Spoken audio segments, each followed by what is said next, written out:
Rover promises a network of trusted sitters and dog walkers. That wasn't enough to save these pets.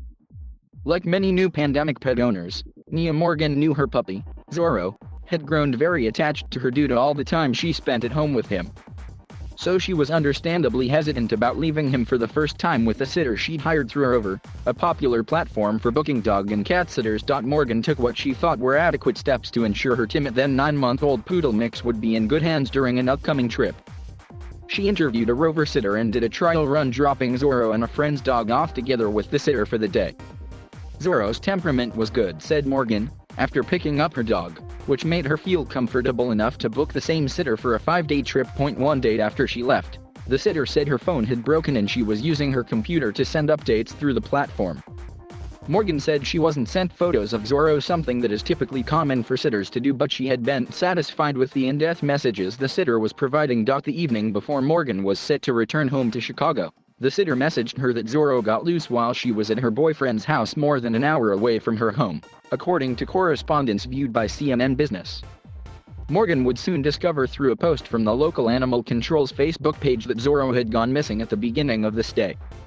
The sitter waited 4 days to notify Morgan, all while providing false updates, according to correspondence viewed by CNN Business. 4 months later, Morgan is still searching for Zorro, mostly, she feels, with little support from Rover, which initially included Amber Alert robocalls, flyers, and a $100 contribution towards a reward for finding Zorro.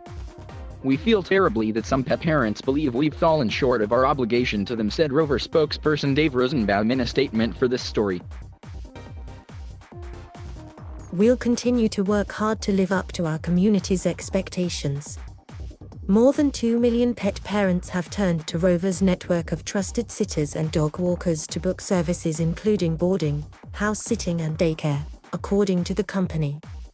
Now, it is set to ride a wave of pandemic pet demand to a Wall Street debut. But as with other sharing economy platforms, which largely rely on independent contractors with limited amounts of vetting, there can be a dark side. CNN Business spoke with 6 pet owners who said their dogs have gone missing or died while in the care of a sitter they found on Rover's platform since the start of the pandemic. All of them said they turned to the platform because it was a recognizable name in the industry and they felt more comfortable after reading positive reviews of their respective sitters on the site. One pet owner said her sitter remained on the platform for months after her dogs were lost while in the sitter's care. Another owner, whose dog was found dead with no explanation, said the sitter whose care he was in remains live on the platform. It's unclear how many owners have experienced such incidents. Rosenbaum told CNN Business the company tracks these incidents but does not currently disclose numbers. However, there have been stories over the years of dogs who were lost, abused, or found dead while in the care of Rover sitters, often reported on by local news outlets. Others don't make it to the press at all, in some cases potentially due to the company's efforts to tie some payouts to non-disclosure agreements, which can effectively silence people from going public with their stories. Additionally, when signing up to use Rover, customers agree to bring any claims against the company to individual arbitration, a process that keeps issues out of court and prevents people from banding together to pursue combined cases such as a class action lawsuit, unless they explicitly opt out of the agreement with a written notice. As a team motivated by a shared love of pets, we're committed to helping people access quality pet care, so it weighs heavily on our hearts if someone has a negative experience, Rosenbaum said in a statement to CNN Business. Over 40 million services have been booked through the platform, with 97% of reviewed stays receiving 5 stars. But even one negative experience is too many. We work every day to improve the platform so that every experience on Rover is a positive one.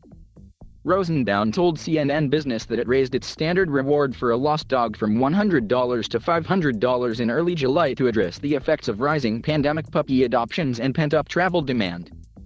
At times, Rover increases the amount or applies other resources if we believe doing so could materially increase the likelihood of quickly reuniting a pet with their family, he said. That change came late for owners like Morgan and Elizabeth Snell, whose terrier mix Tony went missing in Greenville, South Carolina, on July 4th.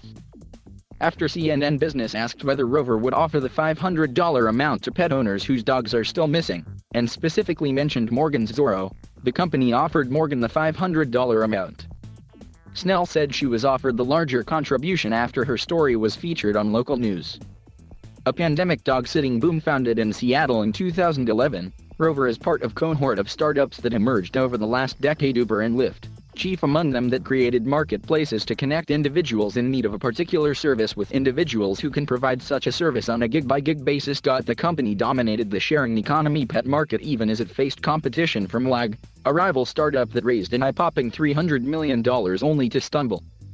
As CNN Business previously reported, Wag's leadership had struggled to handle fundamental issues facing its business, including growth, customer service, and the safety of pets. Rover weathered the pandemic and arguably emerged stronger this year, thanks to all the people who added canines to their homes and then needed pet walking and sitting services as the country reopened. Rover has increasingly eaten away at Wag's market share, holding 95% of the U.S. share of sales compared to Wag's 5% in June 2021. According to data from Bloomberg Second Measure.net, Rover expects to begin trading on the Nasdaq next month through a merger with a special purpose acquisition company, which will value the combined company at $1.63 billion and help it continue to expand. A public listing will provide the capital to accelerate the expansion of core service offerings, support other pet types, and continue to grow our geographic footprint, said Rover CEO Aaron Easterly in a statement about the merger deal. But amid the boom in business, there have also been new reports of missing or killed dogs while in the care of a Rover sitter. In an SEC filing from Nebula Caravel, the company Rover is merging with To Go Public. One of its risk factors is an acknowledgement that Rover cannot guarantee the safety of pets, pet care providers, pet parents, and third parties. Like other on-demand companies, Rover requires pet sitters to pass at least a basic background check, which references a sex offender registry, terrorist watch list, and the National Criminal Database, which has its own limitations, including the fact not all records are digitized. Rover says that sitter profiles are reviewed and approved by the company. Applicants also take a basic 6-question safety quiz. According to Rover's site, sitters who apply for Rover will receive approval within 24 to 48 hours. But some customers question the thoroughness of the background checks. Annette Leturia dropped off her 2 dogs, 2-year-old Togo and nearly 4-year-old Liam, with a Rover sitter in Houston, Texas, in late June for what was supposed to be a week-long vacation, only to return early after the sitter told her Togo was found dead on the bathroom floor. Afterward, Leturia said she had an independent background check done on the sitter, which turned up troubling charges for grand theft and fraud. She said she still has no closure on what happened to Togo. In the meantime, based on screenshots viewed by CNN Business, the sitter appears to be pet sitting on the platform. When asked about this, Rosenbaum said, "We have asked our team to review the specifics of this incident and take further action if appropriate." Morgan, Zorro Sona, also said she discovered her sitter had passed criminal charges. Rosenbaum pointed out that cases can change between an initial charge and a final ruling. In the interest of accuracy and fairness, we must make decisions based on what is legally available to our background check provider and reported to us, he said. Rover said sitters can choose to apply for a standard or an enhanced background check, and pet owners can choose to only hire providers with enhanced checks. The company also said it promotes meet and greets with sitters as well as meeting with multiple potential sitters prior to booking. There is otherwise minimal vetting, training, or oversight because workers are treated by the company as independent contractors rather than employees, a classification that could be jeopardized if the company asserted more control over sitters. This factor is a standard complaint about the business model that worries some. Whether you're talking about rideshare or grocery delivery, there are lots of complaints about poor service.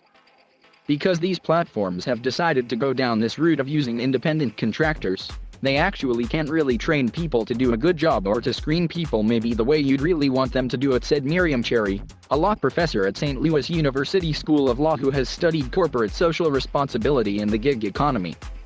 It is not a good model if you really care about wanting absolute good quality, knowing you're covered if something goes wrong. With the pet, she added, if things go bad, they can really go bad. Rosenbaum said that unlike some other gig economy platforms, services on Rover are not assigned by Rover or offered on demand. We believe that the best person to choose a provider for a pet are the pet parents themselves.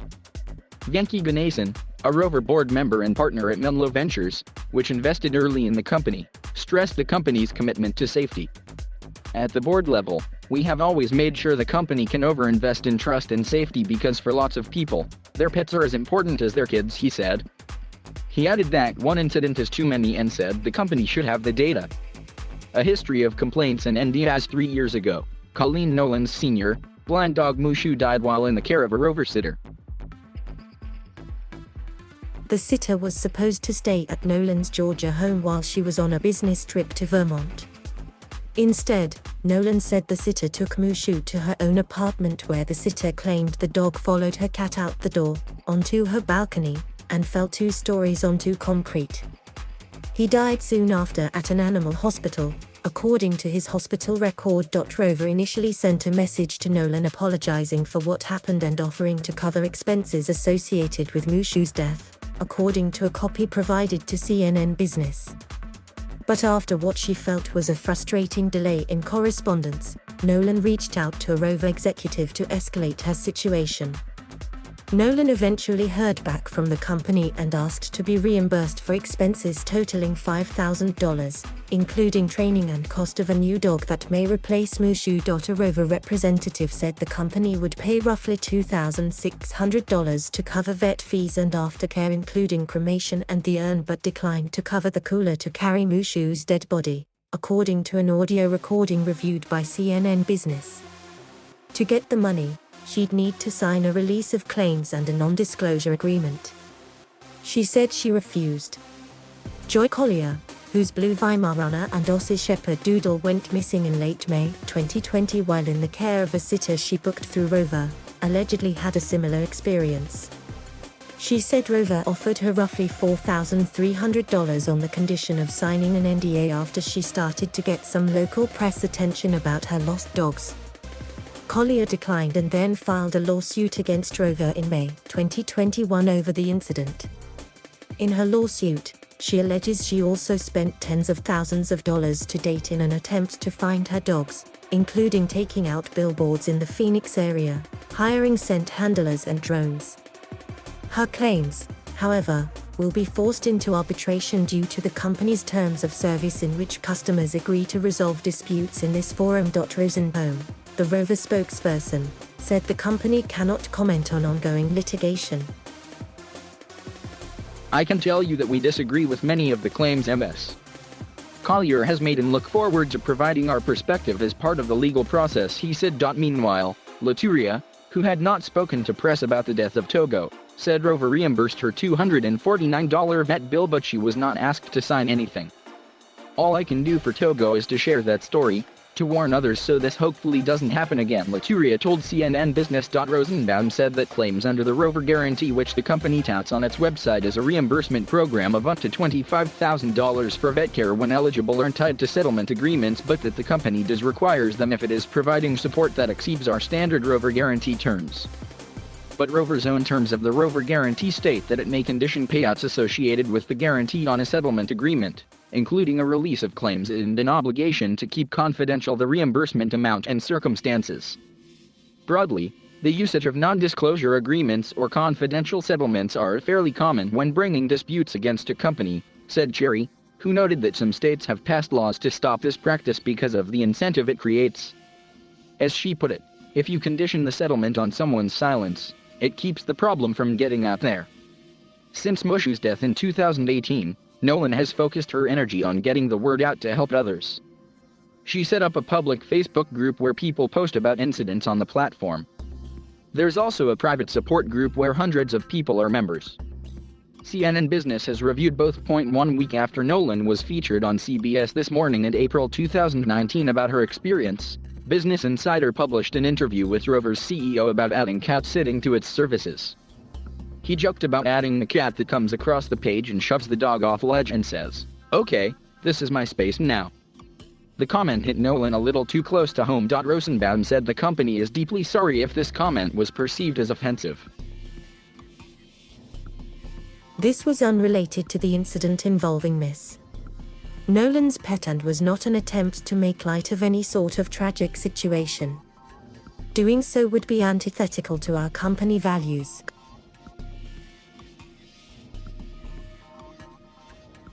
Thank you for watching. Please subscribe.